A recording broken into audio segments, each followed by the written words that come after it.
On this episode of Just in Case You Forgot, it is time to discuss theories surrounding Stacey Colbert's death. A stranger would have left her, someone that she knew would have taken her. When that man went over to her house, she would have recognized him and would have opened the door. So I think it's someone that Stacey knew. I think she was killed in the apartment because the neighbor heard horrible screams at 2:30, 3 o'clock in the morning. Now on Just in Case You Forgot. Just in Case You Forgot podcast is produced and hosted by William Swafford. Music was put together by William Swafford.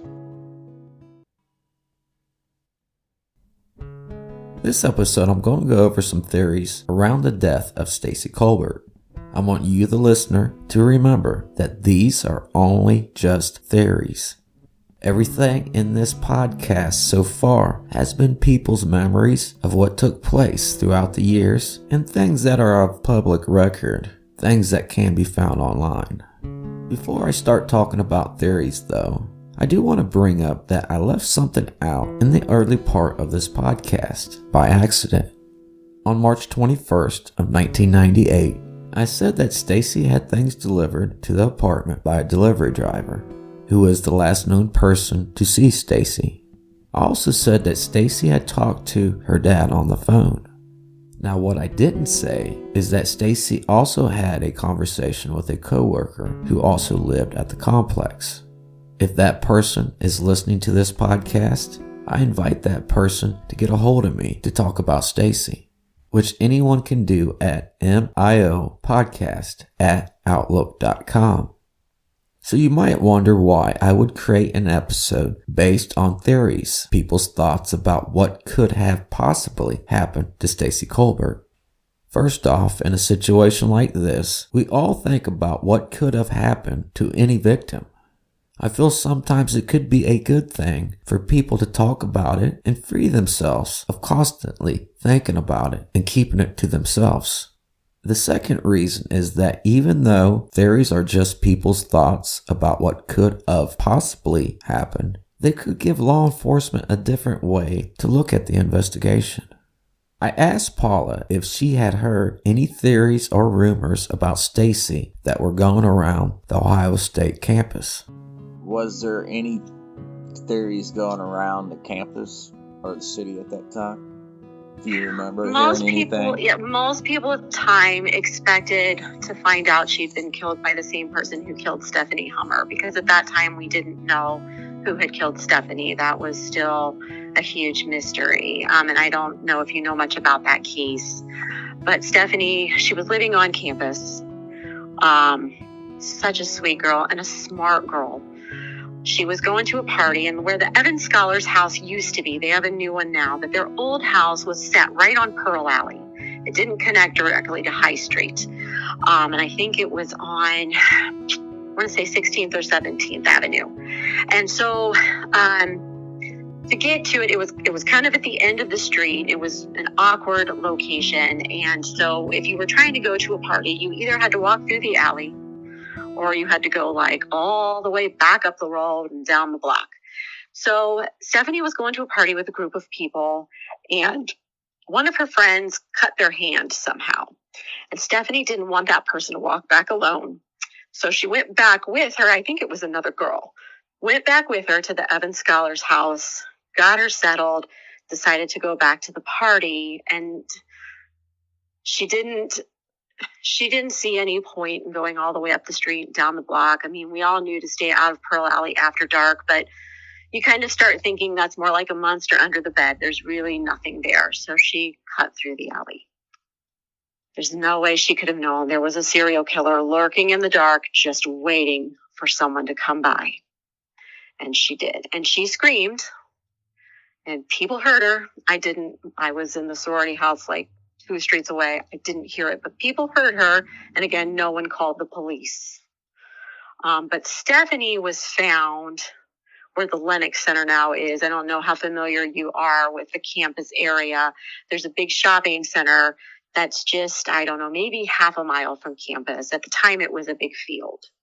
her body was found there, but it would be several years before they found her murderer. He was a serial killer, and they did link him with DNA when he was arrested for something else. So back to your point about when they started doing that, I don't know, but that was how they found who killed Stephanie, and there was absolutely no link then. At that point, we knew between him and Stacey, but that was the most common rumor and theory about what had happened to Stacey, especially because they had both lived in the Evans Scholars house. I mean, there were a lot of seeming connections, but really there's nothing connecting their cases.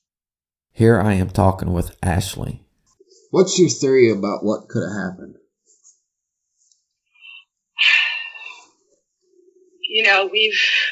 We knew Stacey. We were, I was at all the weddings that she had been in that fall. We knew, who she liked, people that she was hanging out with. I don't think at that time in the morning she would have let a stranger in. I do think that it had to have been, someone that she knew. And I think that it was, a person that snapped, honestly. If it was someone that she knew, she didn't keep people around, that she didn't feel comfortable with. And I think, the person snapped. I've always had the theory, what my dad said was that you would leave a body in the apartment. Yeah. You would take a witness. And I've always thought that he took her out alive, and that's kind of what kept me going in the beginning. And that what, as a woman, was incredibly scary as well, the longer that she was missing. So that's kind of been always kind of what I thought, was that a stranger would have left her, someone that she knew would have taken her.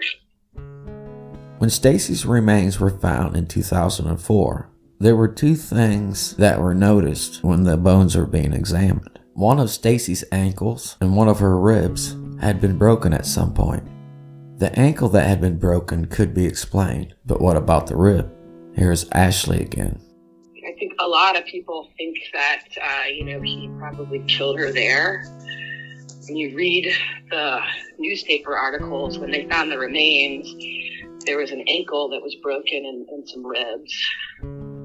And I think that there's also quotes that it's known what the broken ankle was, but not the ribs. And that's always made me think that he kept her alive somewhere. I don't think she was in that field the entire 6 years. That field had been bush cleared 5 years prior to her being found there. And at the time, they would have found her remains. While I was working on this podcast, I thought about one thing. That is, how did someone get Stacey out of her apartment? How did that happen without anyone seeing anything? I have not heard of any evidence that was left behind that would point to how Stacey was taken out of that apartment. I have seen a message from someone currently living at the Governor Square complex in Columbus. That person said in the message, they have lived at the complex for over a year. And that person feels a person would have to have lived at that complex at some point in time or spent a lot of time there to know what hours a crime like that could be committed. While living at that complex, the person said that they had noticed that activity at the complex can be seen all hours of the night and day, except for the hours of 3 to 5 in the morning. The person said that it seems no one else is outside at that time, and only a person who lived there or spent a lot of time there would know that. The people in the apartment above Stacey's said in March of 1998 that they heard screams and loud banging noises around 4 in the morning on March 22nd of 1998. This is Katie. Do you have any theories about what could have happened to Stacey? I think it depends on, let's assume that two people that the police looked at initially, that it's one of them. I think if it was just a neighbor that I didn't know anything about, that seems to me like it would have to be predatory or something, like someone that didn't know her but, planned something and carried it out. If it's the other person that knew her, my best guess would be some kind of an argument or rejection, something like that. That would kind of like a spur of the moment thing. But it's just hard for me to imagine because she was such a good person. And I could see her standing up for herself and being tough, but it still just kind of blows my mind that somebody like her was, just an innocent person ended up being a victim like that. Here I'm talking with Katie about how someone could have gotten Stacey out of that apartment. Yeah, that's what I always wonder, is how a person would have pulled that off. Right. I think it must have been just by chance that nobody saw, because it really seems like whether you went out her front or back door, you were risking anybody else in the complex seeing you.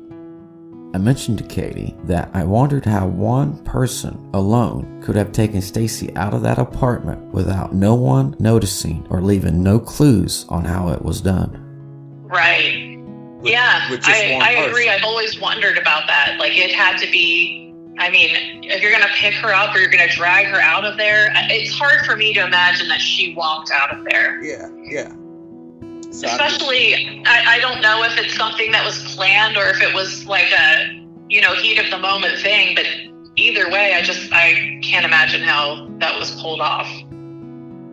And then, I guess I imagine it was I imagine that they left through her front door just because of her cat being loose, and I think a neighbor mentioning that the door was not completely latched or something, that the next day or a couple days later. I asked Paula if she thought what happened to Stacey was planned out by whoever committed this crime. So, do you think what happened to Stacey was planned? Or do you think it was... I do. You think it was planned? I do. The police, no one else thinks this. This is just me. This is just Paula's theory. But for her to have been hidden as well as she was, for as long as she was, like, that's not someone who kills somebody in a moment of panic. I don't think so. I think it was somebody who probably wanted more from Stacey than she wanted to give, and had decided he wasn't going to take no for an answer. And I think he had a plan of how to handle it if she told him no. I asked Paula about how someone could get Stacey out of the apartment unnoticed. The neighbor upstairs said that the screams and banging noises happened around 4 in the morning. Full sunrise about this time of year is at least by 7:30 in the morning. Here's Paula again. I think because it was a Sunday morning, and she was living in a complex full of 20-somethings. These weren't people who were getting up early for the most part to be doing much on a Sunday morning. A lot of parties and... Right. They're hungover. They're sleeping till 9 or 10.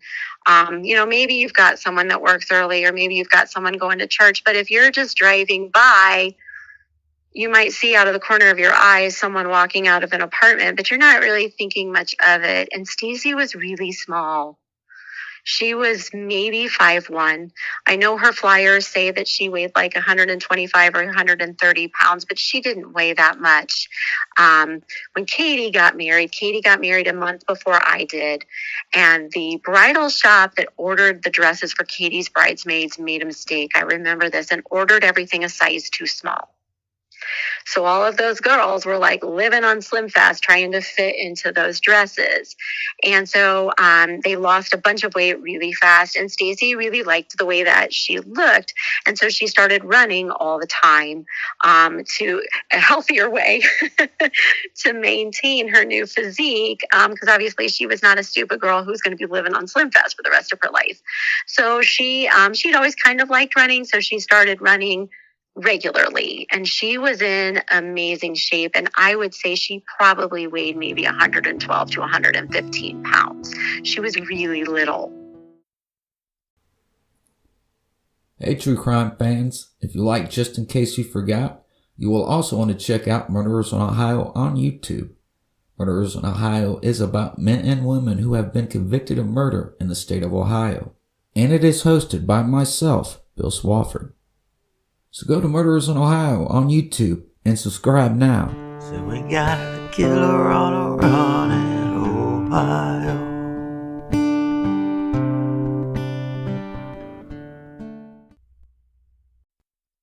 We also have to consider that no one had gone to Stacey's apartment until March 24th.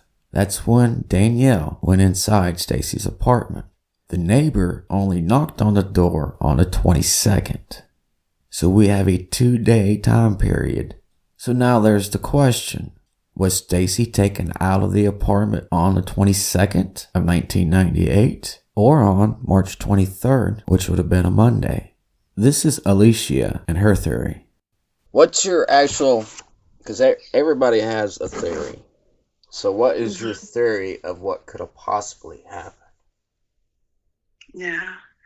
I think Stacey was one of those people that show kindness to everybody. So when she would walk into a room or wherever she lived at, she would be an individual that just exuded that type of personality where she probably met and had 1,000 acquaintances from work, from personal settings, from all the places that she lived at with neighbors and things like that. She was just such a good person. She was outgoing. She would talk to everybody and anyone. And so as a result, I think she had a vast net of acquaintances. She had her few core friends, but the people that knew her or probably recognized her because she was such a kind and outgoing person was a vast number of people. Personally, I think it was an acquaintance of her that maybe like interacted with her in some type of fashion. I don't know if this person was romantically interested in Stacey or what, but it would have been, personally, I feel like it was someone that Stacey probably had one or two, maybe more than two conversations with, to the point where she would recognize that man. And when that man went over to her house, like she would have recognized him and would have opened the door. So I think it's someone that Stacey knew. I asked Alicia how she thought someone could get Stacey out of the apartment unnoticed. But when you look at like the layout, so you have the apartment, her car, I don't know, like 20, 30 feet would have been parked, and whomever was there was probably parking their car 20, 30 feet. I mean, it happened at 2, 3 in the morning. This is before, everybody's Ring camera would go off when you get like motion detectors and things like that. If this person did that, it would only take them like a couple minutes tops to transport Stacey to their car and then leave. Think about like how easy would it have been for a person to do that. The way the parking lot was close to her apartment, like if you go there, yeah. I mean, all he needs to do is like not be seen in the middle of the night for a couple minutes to get her in his car and leave. I did ask Alicia if she knew whether or not the parking area at the complex stayed busy with people coming and going. It was so, like, when you go in, it was like kind of like up in the front. I don't think it was that busy. I feel like the only people that like were parking mainly in Governor Square were the people that lived there or visiting people there.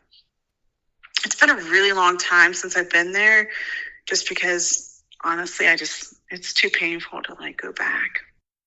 Here's Danielle and her theory about what possibly could have happened to her sister, Stacey. So, do you have a theory about what could have happened?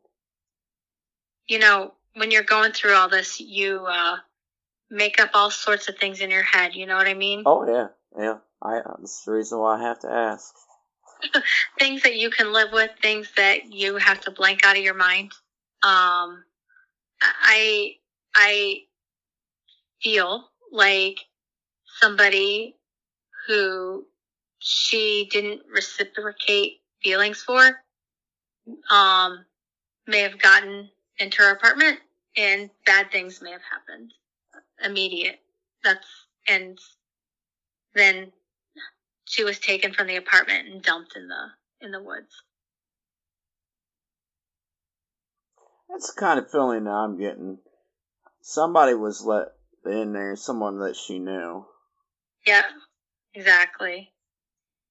Because she didn't scream until something was happening, obviously, in the apartment. And I know that her boyfriend was the love of her life. Like, she really cared about him, and it was evident, like, when he came back, he was devastated. Like, you can't fake what. He had witnesses. Like, he was with several of his friends hours and hours and hours, days away. Yeah. So it's not like he could just, hop back here unnoticed and go back there with his friends, And so, I know that, Stacey, she was very powerful. Like, she was, I don't know if powerful is the right word, but like, she was very sure of herself, and she didn't let people steamroll over her. And sometimes she could be assertive and say, hey, this is what I need. And back then, sometimes it may have felt like, I don't know, like, I don't know, I'm probably trying to make excuses, but I don't know. I mean, like, there's people who don't receive that well and think that they can, if they have feelings, they can do whatever they want to anybody. And there's sociopaths out there, right? There's people who take what they want regardless and feel like they're entitled to that. So there's scary people out there. There's a whole lot of evil out there. Yeah, I don't know. And I studied it, right? I studied criminology and the law and things like that. And it's, I don't know. I can't even. I feel like it could have been someone that Stacey didn't know, and that the person just snapped for some reason and killed Stacey. I don't know why, but I feel like whoever it was could have had help getting Stacey out of that apartment. I asked Danielle if she thought Stacey was murdered in the apartment or somewhere else. I think she was killed in the apartment because the neighbor heard horrible screams at 2:30, 3 o'clock in the morning. So I believe that what happened at that point. And then she was, that's what I believe. This is Paula with the same question. I think she was killed in the apartment. The reason why Paula thinks this way is because someone had gone to the apartment during the time detectives were there. And the detectives there didn't tell her very much, but they simply told her not to expect Stacey to be found alive. So I do think he killed her in that apartment. Here I'm talking with Katie again. Is there anyone that you know of that you feel that law enforcement should have looked into more? Sure. I think that the police have always been on the right track. So it's my understanding that from the beginning, they were looking at two different people, not together, just like, here's two potential people, is it one or the other? One of them I had no knowledge of. It was just someone that lived in proximity to her that she never mentioned. The other one was somebody that she did know, that was an acquaintance, like a friend and someone that she dated a little bit. And that person I did know. I think that, beyond that, there's nobody else that I can think of that they missed. I remember early on, they just kind of ruled somebody out. But it doesn't seem to me that they've been off track. It seems to me that there's just the problem of the amount of time that elapsed before her remains were found, trying to get some evidence from that. And just, even if the police suspect someone, like, how do they cross that, divide of not having that concrete evidence? At this point with this podcast, I am waiting for the second interview with Detective Bessinger so I can ask some more questions on the investigation into Stacey's death. Detective Bessinger has agreed to do another interview, so that will be next time on Just in Case You Forgot. I, in my heart, and this is my heart, I don't have the physical evidence, in my heart feel like this was someone that was an acquaintance of Stacey, that it was someone that Stacey probably recognized. I'm not saying it was like a friend, but I think someone that Stacey knew because she let that person in their house. I did not see any acts of violence, like in the entryway and everything like that.